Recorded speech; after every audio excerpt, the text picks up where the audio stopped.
আমার নাম মোহাম্মদ মুদাস্সার হোসেন। আমি একজন মেডিকেল ল্যাবরেটরি টেকনোলজিস্ট। আমার কোয়ালিফিকেশন বিএমএলটি এবং এমএসসি মাইক্রোবায়োলজি। আজকে আমি যে টপিকটা নিয়ে আলোচনা করব সেটা হচ্ছে যে ফিকাল অকাল ব্লাড টেস্ট। ফিকাল অকাল ব্লাড টেস্টটা কি? ফিকাল অকাল ব্লাড টেস্টটা হচ্ছে একটা স্টুলের টেস্ট।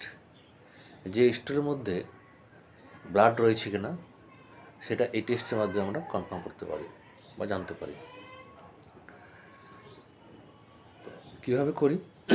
আমরা স্টুলের সংস্পর্শে যখন বেঞ্জিডিন এবং হাইড্রোজেন পারক্সাইডকে নিয়ে আসি তখন এই কালার ব্লু কালার ধারণ করে। তখন আমরা ভাববো যে এই স্টুলের মধ্যে ব্লাড রয়েছে। স্টুলের ব্লাড রলেই আমরা সাসপেক্ট করতে পারি যে সে পেশেন্টের ইন্টেস্টাইনাল আলসার রয়েছে অথবা কোলোরেক্টাল পলিপ বা ক্যান্সার রয়েছে বা অ্যানিমিক কন্ডিশনও হতে পারে। অ্যাকচুয়ালি পার্টিকুলারলি কী জন্য হয়েছে বা কী জন্য আমাদের ইন্টেস্টাইনাল ব্লিডিংটা হচ্ছে সেই জন্য আমরা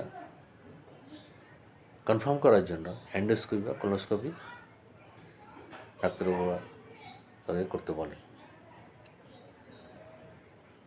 এই এন্ডোস্কোপি কোলোনোস্কোপির মাধ্যমে কনফার্ম হয়ে যায় অ্যাকচুয়ালি কী জন্য ব্লাডটা আমাদের স্টুলে আসছে।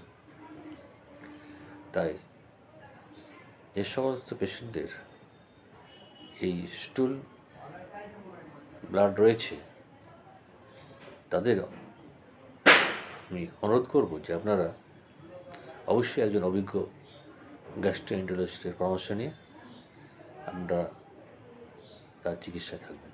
ধন্যবাদ।